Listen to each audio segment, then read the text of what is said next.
Halo, assalamualaikum warahmatullahi wabarakatuh. Jumpa lagi dengan Wanos Channel. Di sini saya ada di kebun riset ya, kebun miniatur riset, kebun miniatur. Ya memang maklum lah, namanya juga di depan rumah, halaman sekitar rumah. Saya manfaatkan dengan menanam beberapa tanaman, beberapa pohon. Di sini ada beberapa bibit ya. Dan di video ini saya mau berbagi atau sharing tentang cara pembuatan batang tersier menggunakan tunas bat pada pohon anggur.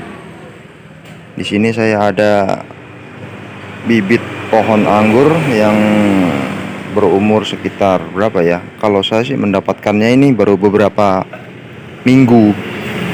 Tapi kalau mulai dari umur 0 hari hingga sekarang saya kurang pasti, tidak tahu jumlah angka pastinya, tapi di tempat saya baru sekitar 1,5 minggu atau sekitar 10 harian ya. Ini jenis Early Adora. Early Adora itu 1 tahun yang lalu sempat menghebohkan dunia pengangguran karena sempat viral dia ya, yang dibawakan oleh Ibu Badariah dari Thailand sana. Dia sih Indo-Thai, teman dia sedang ibaratnya membantu para pengangguran di Indonesia untuk meningkatkan kualitas dari buah anggur, dan yang salah satunya adalah jenis Early Adora ini. Untuk pembuatan tunas air, langkah yang harus kita lakukan adalah menetapkan beberapa hal penting yang harus kita perhatikan ya. Ada 2 hal penting menurut saya yang ya cukup penting lah dalam dalam pembentukan tunas mata bat. Salah satunya adalah niat. Dari awal kita harus membulatkan niat kita kalau kita ingin membuat tunas tersier dari mata bat. Kenapa kok kita tetapkan niat, kuatkan niat? Karena terkadang dalam prosesnya itu keluar mata tunas dari tunas air ya. Keluar mata tunas dari tunas air, sedangkan pertumbuhannya itu terlihat vigor, bagus, pertumbuhannya bagus. Kemudian kita pelihara. Nah, itu kan tidak komitmen ya dari awal. Maka dari itu, agar tidak tergoda dengan keluarnya mata tunas air yang pertumbuhannya bagus, kita perlu menetapkan niat bahwa kita mau membuat batang atau cabang tersier dari mata tunas bat. Yang kedua, yaitu adalah disiplin dalam perawatan. Disiplin dalam perawatan itu seperti ini contohnya. Misalkan kok dalam umur sekitar 1 bulan atau 2 bulan awal tanam, posisi pertama kita tinggikan seperti ini ya, untuk meningkatkan atau mempercepat pertumbuhan laju dari pohon atau bibit pohon anggur. Kita buat tegak lurus ke atas seperti ini. Ini ada bibit ghost fish saya sekitar 2 meter lebih nih tinggiannya, dia ngacir ke atas sampai sana. Pertumbuhannya kalau ditegak luruskan itu pertumbuhannya akan lebih cepat. Hanya saja tunas airnya akan terlihat kecil, tapi ya kita kan mau mau merawat tunas mata bat ya, bukan tunas air, jadi itu tidak perlu kita perhatikan. Lupakan saja. Ketika tanaman ini sudah tegak lurus, kemudian kita bengkokkan seperti ini. Ini saya dalam prakteknya ini melakukan sistem teralis ya. Kalaupun menggunakan para itu hampir sama lah. Tapi contoh yang saya lakukan ini adalah menggunakan sistem teralis. Ketika ketinggian sudah sesuai dengan yang kita inginkan, kemudian kita bengkokkan seperti ini ya. Setelah kita bongkokkan seperti ini, batang ini kita sebut dengan batang sekunder. Batang primernya ini yang satu, kemudian setelah ditekukkan atau dilekukkan atau dibengkokkan, kemudian ini menjadi batang sekunder. Nah, untuk menumbuhkan martabat terkadang itu memang agak tidak bisa merata ya pertumbuhannya. Ada beberapa trik atau ada beberapa metode yang bisa kita gunakan untuk menumbuhkan martabat secara serentak. Oke, kalau itu nanti saja kita bahas. Kemudian setelah dibengkokkan seperti ini, mendatar dari ujung sana primer, kemudian bengkok seperti ini menjadi batang sekunder, lalu kita lakukan pemangkasan. Jika ada pertanyaan kapan waktu pemangkasan dari ujung batang sekunder ini, jawaban saya adalah ketika panjang dari sekunder ini sudah sesuai seperti yang kita inginkan. Misalkan ini sudah sampai sini, kemudian saya pangkas di sini ya. Ini sekitar ada 1,5 meteran lebih lah. Kalau 2 meter mungkin kurang, mungkin adalah 2 meter kurang mungkin ya. Ini 2 meter kurang dengan rencana planning atau rencana saya ini para sistem teralis 1, 2, 3, 4, 5, 6, 7. Rencana saya akan membuat 7 teralis dari martabat. Saya tidak terlalu membuat agak terlalu rapat ya. Ini memang agak saya beri jarak 1 jengkal lebih mangkang tiap batas tiap ruas ini. Jadi saya tidak butuh terlalu banyak karena sebelah sini nanti rencana akan saya beri juga. Sebelah sini sampai sini juga nanti setengah-setengah lah. 1 Gosvi, 1 Herliadora atau nanti jenis lain apa. Oke, lanjut. Setelah panjang dari sekunder ini sudah sesuai dengan yang kita inginkan, kemudian kita melakukan pangkas pucuk. Pangkas pucuk ini gunanya adalah untuk menghentikan aliran nutrisi dari perakaran menuju ke ujung dari tanaman ini. Dan kalau kita lakukan axle break atau pucuk atau pangkas pucuk, nanti nutrisinya akan kembali ke sini, sehingga laju pertumbuhan batang maupun tunas airnya akan lebih cepat. Nah, karena niat kita adalah untuk membesarkan atau menumbuhkan mata tunas bat, maka dari itu tiap dari tunas air di ketiak daun seperti ini ya. Ini namanya tunas air, ini namanya martabat, sedangkan ini adalah daun dari ruas tiap batang pohon anggur ya.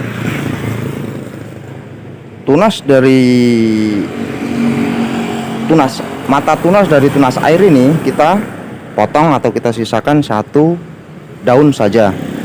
Maksudnya 1 daun itu 1 daun dari mata tunas dan 1 daun dari batang sekunder ini. Ini ada 2 ya, tuh. Jangan ini martabatnya. Oke, lanjut. Itu cara pertama. Jadi seperti ini ada mata tunas.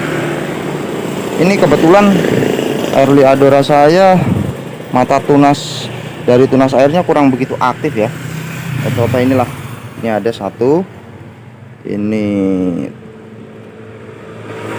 Ini tunas air ya. Martabatnya ada di sini. Mana ini nggak kelihatan. Ini martabat. Selamat ya. Ini martabatnya. Kemudian ini tunas airnya, dan ini adalah daun dari batang sekunder atau ya daun dari cabang sekundernya. Ini tunas airnya kita sisakan 2 helai daun. Jadi yang ujung sini kita pangkas seperti ini, kita potong saja ya, seperti ini. Jadi di tiap ruas sisakan 1-2 daun. Ini juga ada tunas seperti ini. Ini mata tunasnya saya potes saja seperti ini. Sisakan 1-2. Itu cara pertama.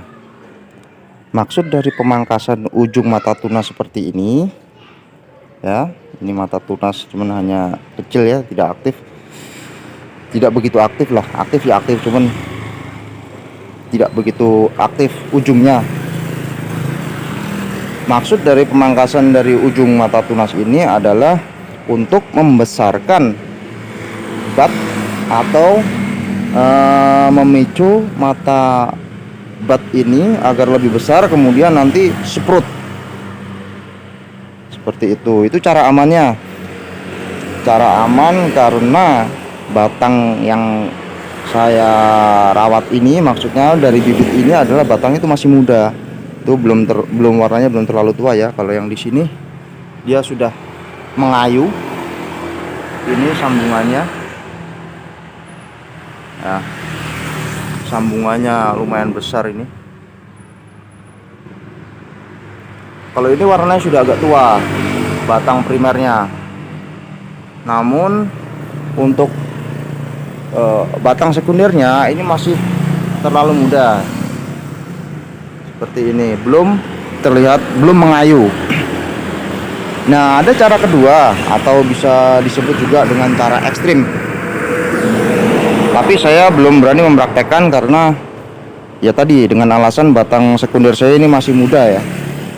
Cara kedua itu untuk menumbuhkan mata bat, tunas dari mata bat itu bisa tumbuh serentak, kita lakukan pruning total. Pruning total itu jadi seperti ini. Misalkan ke ini ada mata tunas air ya, ada tunas air dan juga daunnya ini kita gunduli semua, kita potong semua dari ujung sini hingga ke sana, kita pangkas semuanya daun. Pruning bisa dibilang foundation pruning ya. Hanya saja untuk di tahap awal agak sedikit riskan ini. Kalau kalian punya bibit banyak sih tidak masalah, tapi kalau bibitnya cuma satu, saya sarankan untuk pertama kali gunakan cara ini aja dulu. Ini saya membahas untuk orang yang memiliki bibit ada cadangan lah ya, minimal ada cadangan bibit lain, tidak hanya satu bibit pohon anggurnya itu, atau dia juga sudah bisa mencetak bibit sendiri, itu tidak masalah, bisa dipraktekkan. Karena kalau kemungkinan gagal ya ada saja sih kalau kemungkinan gagal. Maka dari itu saya tidak menyarankan, jika batangnya masih hijau seperti ini, saya tidak menyarankan menggunakan cara potes semua gundung, semua daun, atau istilahnya foundation pruning ya. Nah, setelah foundation pruning, ini cara yang tadi ya, cara yang kedua. Setelah foundation pruning, ini kan ada seperti ini, apa namanya ini, tempat untuk rambatan dari batang tersier ya.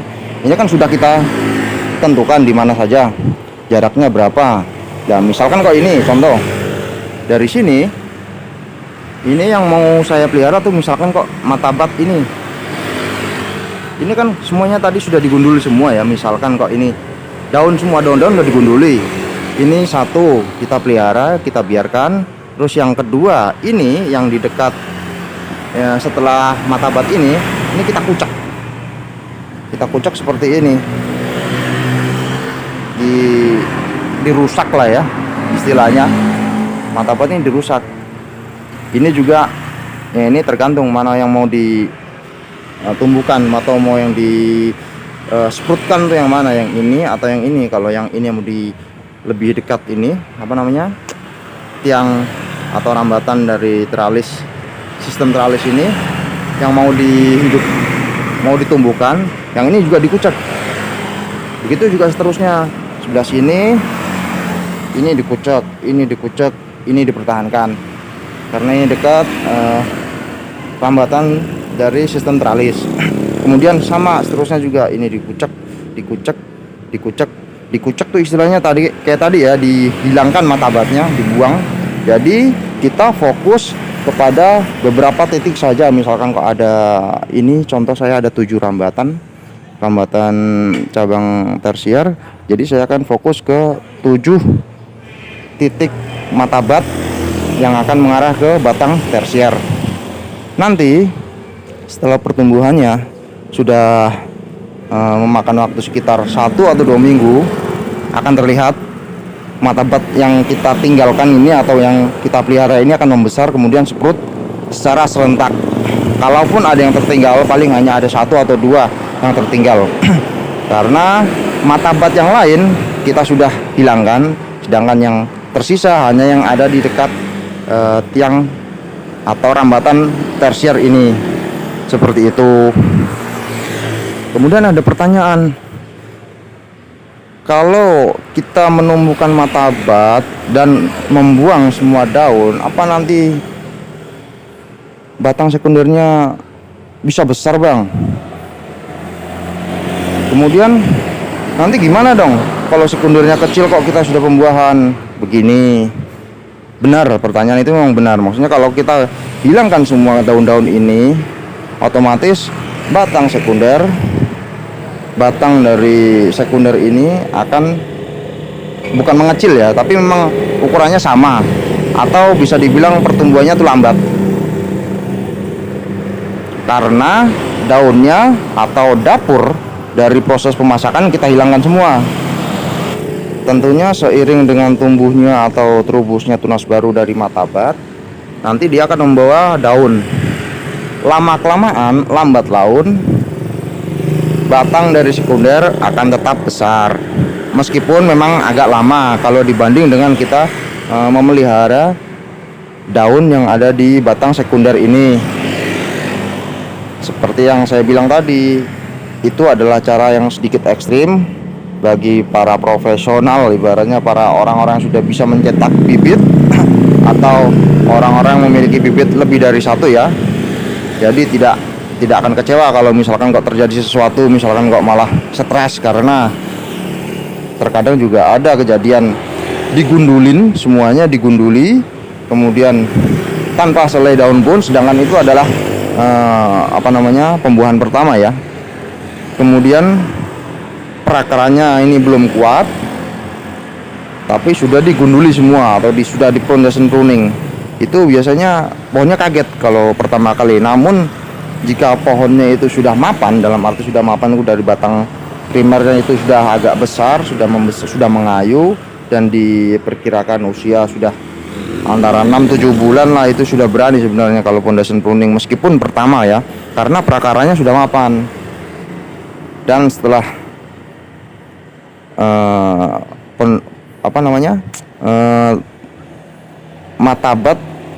tunas matabat ini terubus, biasanya jika memang pohonnya subur, dia akan membawa bonus bunga atau bonus malai bunga. Lebih cepat mana, Bang, pertumbuhan antara matabat dengan tunas air? Kalau menurut saya tergantung perawatan juga, namun lebih cenderung ke pertumbuhannya itu lebih bagus ya. Saya bukan mengatakan lebih cepat, tapi lebih bagus dari matabat. Kenapa kok matabat? Karena matabat ini dia terhubung langsung dengan batang sekunder ini. Namun tunas air ini hanya menempel di kulit. Meskipun lambat laun jika dia dipelihara, tunas air jika dipelihara, jika sudah besar, dia akan menyatu dengan batang ini. Seperti itu. Dan potensi keluarnya bunga ataupun potensi kualitas dari hasil pembuahan itu lebih bagus dari merawat tunas bat ya. Menurut pengalaman saya seperti itu. Baiklah, saya rasa cukup sekian dulu lah info yang saya berikan. sharing yang saya berikan itu menurut pengalaman saya. Jika ada pendapat atau komentar yang berbeda, silakan ditulis di kolom komentar ya. Saya ini hanya berbagi, tidak menggurui. Jika memang ada kesalahan dalam video saya ini, saya mohon maaf sebesar-besarnya, dan silakan diralat, ditulis kalian di kolom komen ya. Oke, saya rasa cukup sekian. Sampai jumpa di video selanjutnya. Wassalamualaikum warahmatullahi wabarakatuh. Ciao ciao.